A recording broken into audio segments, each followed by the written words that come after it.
तंत्र के पुराने ग्रंथों में कहा गया है कि ध्यान तीसरी आंख का भोजन है। यह भूखी है, जन्मों जन्मों से भूखी रही है। जब तुम इसे ध्यान देते हो, यह जीवित हो उठती है क्योंकि उसे भोजन मिल गया। और जब तुम जान लोगे कि ध्यान इसका भोजन है, जान लोगे कि तुम्हारे अवधान को यह चुंबक की तरह खींच लेती है, तब ध्यान कठिन नहीं रह जाएगा। सिर्फ सही बिंदु को जानना है।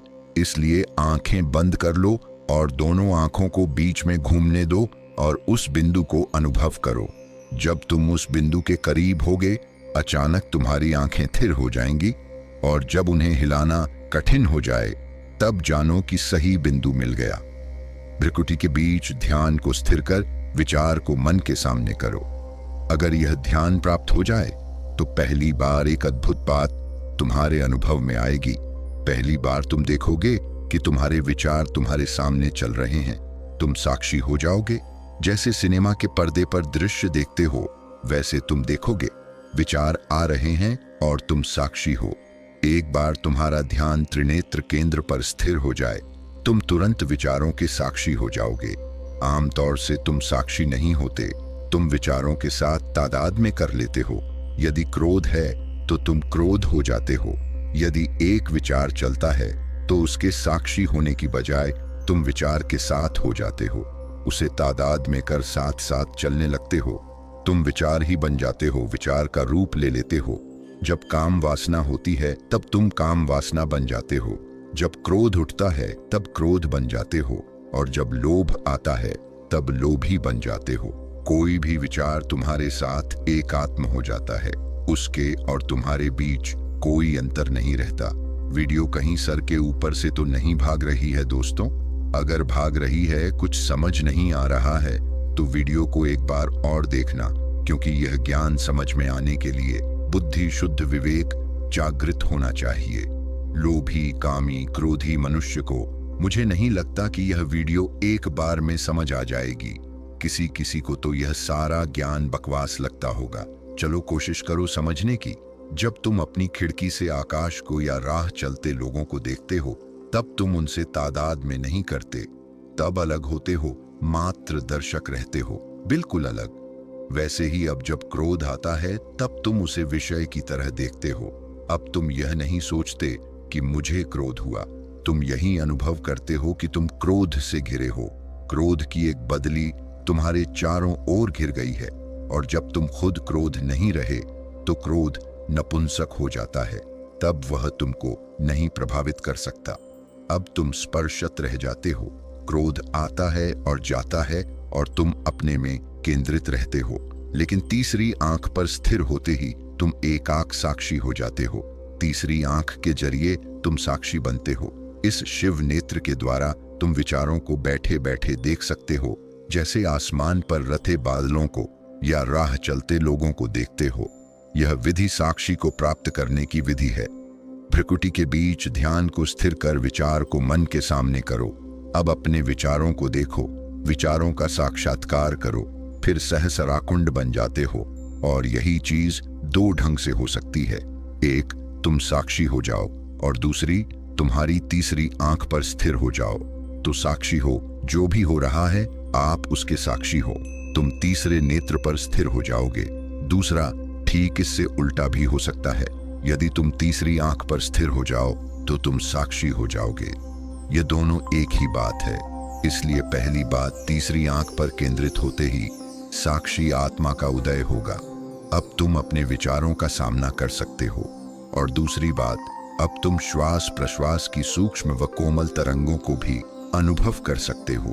अब तुम श्वसन के रूप को ही नहीं, उसके तत्व को, सार को, प्राण को भी समझ सकते हो। इसका प्रभाव अनुभव कर सकते हो। जब तुम किसी प्राणवायु अपने भीतर भी किसी शक्ति को उगते देखते हो और जब किसी बीमार के पास होते हो, तुम्हें लगता है कि तुम चूसे जा रहे हो, तुम्हारे भीतर से कुछ निकाला जा रहा है। जब तुम अस्पताल जाते हो तो तुम थके थके क्यों अनुभव करते हो? वहां चारों ओर से तुम चूसे जाते हो। अस्पताल का पूरा माहौल बीमार होता है और वहां सब किसी को अधिक प्राण की, अधिक जीवनी शक्ति की जरूरत है। इसलिए वहां जाकर अचानक तुम्हारा प्राण तो से बहने लगता है। जब तुम भीड़ में होते हो तुम घुटन क्यों महसूस करते हो? इसलिए कि वहां तुम्हारा प्राण चूसा जाने लगता है। और जब तुम प्रातःकाल अकेले आकाश के बीच या किसी वृक्ष के नीचे होते हो, तब फिर अचानक तुम अपने में किसी शक्ति का प्राण का उदय अनुभव करते हो। प्रत्येक को एक खास मात्रा में अवकाश की जरूरत है, और जब वह अवकाश नहीं मिलता है, तुमको घुटन महसूस होती है। पहले यह समझने की कोशिश करो कि रूप और श्वास तत्व का क्या अर्थ है। जब तुम श्वास लेते हो, तब सिर्फ वायु की ही श्वास नहीं लेते। वैज्ञानिक तो यही कहते हैं कि तुम वायु की ही श्वास लेते हो, जिसमें ऑक्सीजन, हाइड्रोजन तथा अन्य तत्व रहते हैं। वे कहते हैं कि तुम वायु की श्वास लेते हो, लेकिन तंत्र कहता है कि हवा तो मात्र वाहन है, असली चीज नहीं। दरअसल तुम प्राण की श्वास लेते हो। हवा तो माध्यम भर है, प्राण उसका तत्व है, सार है। तुम न सिर्फ हवा की बल्कि प्राण की श्वास लेते हो। तीसरी आंख पर केंद्रित होकर तुम श्वास के सार तत्व को, श्वास नहीं प्राण को देख सकते हो। और अगर तुम प्राण देख सको तो तुम उस बिंदु पर पहुंच गए जहां से छलांग लग सकती है, क्रांति घटित हो सकती है। सूत्र कहता है, सहस्रार तक रूप को प्राण से भर जाने दो। सहस्रार तक रूप को प्राण से भर जाने दो का अर्थ है कि अपने शरीर के रूप को प्राण यानी जीवन शक्ति या ऊर्जा से भरते हुए उसे सहस्रार चक्र तक पहुंचने देना। और जब तुम्हें प्राण का एहसास हो, तब तुम कल्पना करो कि तुम्हारा सिर प्राण से भर गया है। सिर्फ कल्पना करो, किसी प्रयत्न की जरूरत नहीं है।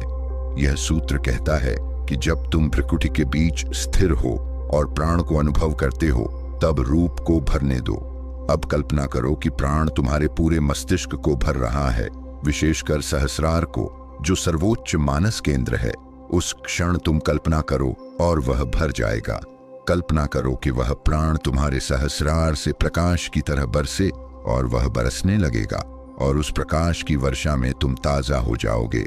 तुम्हारा पुनर्जन्म हो जाएगा, तुम बिल्कुल नए हो जाओगे। आंतरिक जन्म का यही अर्थ है। यहाँ दो बातें हैं। एक, तीसरी आंख पर केंद्रित होकर तुम्हारी कल्पना पुनसत्व को, शुद्धि को उपलब्ध हो जाती है। तुम्हारी कल्पना पुनसत्व को, शुद्धि को उपलब्ध हो जाती है का अर्थ यह है कि जब किसी की कल्पना या विचार शुद्ध होते हैं, तो उसकी मानसिक स्थिति में एक उच्चतर स्तर की पवित्रता और सशक्त प्राप्त होती है। इसका तात्पर्य यह है कि जब किसी व्यक्ति की कल्पना और सोच उच्च, पवित्र और निर्मल होती है, तब वह आंतरिक शक्ति और शुद्धता की स्थिति में पहुंच जाता है। यही कारण है कि शुद्धता पर, पवित्रता पर इतना बल दिया गया है। इस साधना में उतरने से पहले शुद्ध बनो। तंत्र के लिए शुद्धि कोई नैतिक धारणा नहीं है। शुद्धि इसलिए अर्थपूर्ण है कि यदि तुम तीसरी आंख पर स्थिर हुए और तुम्हारा मन अशुद्ध रहा, तो तुम्हारी कल्पना खतरनाक सिद्ध हो सकती है, तुम्हारे लिए भी और दूसरों के लिए भी। यदि तुम किसी की हत्या करने की सोच रहे हो, उसका महज विचार भी मन में है, तो सिर्फ कल्पना से उस आदमी की मृत्यु घटित हो जाएगी। यही कारण है कि शुद्धता पर इतना जोर दिया जाता है। कई बार तुमने हत्या करने की सोची है, लेकिन भाग्य से वहां कल्पना ने काम नहीं किया। यदि वह काम करें, यदि वह तुरंत वास्तविक हो जाए, तो वह दूसरों के लिए ही नहीं, तुम्हारे लिए भी खतरनाक सिद्ध होगी। क्योंकि कितनी ही बार तुमने आत्महत्या करने की भी सोची है। अगर मन तीसरी आंख पर केंद्रित है, तो आत्महत्या का विचार भी आत्महत्या बन जाएगा। तुम्हें विचार बदलने का भी समय नहीं मिलेगा, वह तुरंत घटित हो जाएगी।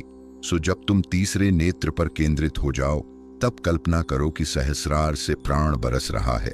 जैसे कि तुम किसी वृक्ष के नीचे बैठे हो और फूल बरस रहे हैं, या तुम आकाश के नीचे हो और कोई बादल बरसने लगा हो, या सुबह में तुम बैठे हो और सूरज उग रहा है और उसकी किरणें बरसने लगी हैं। कल्पना करो और तुरंत तुम्हारे सहस्रार से प्रकाश की वर्षा होने लगेगी। यह वर्षा मनुष्य को पुनर्निर्मित करती है, उसको नया जन्म दे जाती है, तब उसका पुनर्जन्म हो जाता है। अब जानते हैं तीसरी आंख खुलने के बाद कौन कौन से अनुभव तथा लाभ होते हैं। नंबर 1, बढ़ी हुई स्पष्ट दृष्टि। कुछ लोग भौतिक दुनिया से परे देखने की क्षमता का अनुभव करते हैं, जिसमें भविष्य दृष्टि या अन्य अदृश्य आयामों का अनुभव शामिल हो सकता है। नंबर 2, दृष्टि और अन्य इंद्रियों का संवेदनशील होना। व्यक्ति की दृष्टि, श्रवण और अन्य इंद्रियां तेज हो जाती हैं। वे छोटी से छोटी चीजों को गहराई से महसूस करने में सक्षम हो जाते हैं। नंबर 3, आत्मज्ञान। सेल्फ रियलाइजेशन को अपने असली स्वरूप और अस्तित्व के उद्देश्य का ज्ञान होता है। यह आत्म साक्षात्कार का मार्ग खोलता है, जिससे जीवन के गहरे अर्थ का अनुभव होता है। नंबर 4, प्रभु या दिव्य दर्शन। कुछ लोग दिव्य शक्तियों या गुरुओं का दर्शन करते हैं, जिससे उन्हें मार्गदर्शन और आध्यात्मिक शक्ति मिलती है। यह साधक की आध्यात्मिक यात्रा में महत्वपूर्ण मोड़ साबित हो सकता है। नंबर 5, ध्यान की गहराई। तीसरी आंख खुलने पर ध्यान की क्षमता में वृद्धि होती है। ध्यान अधिक गहरा, शांत और स्थिर होता है, जिससे व्यक्ति को अपने भीतर की शक्तियों और दिव्यता का अनुभव होता है। नंबर 6, बोधि या मोक्ष की ओर अग्रसर। तीसरी आंख के खुलने के बाद व्यक्ति का जीवन मोक्ष या बोधि की ओर अग्रसर होता है। यह जन्म मरण के चक्र से मुक्ति पाने की दिशा में एक महत्वपूर्ण कदम होता है। यह सारे मोटे मोटे लाभ बता दिया मैंने, और भी बहुत सारे लाभ हैं जो आपको तीसरी आंख खुलने पर अनुभव होंगे। अंत तक बने रहने के लिए आपका बहुत बहुत धन्यवाद।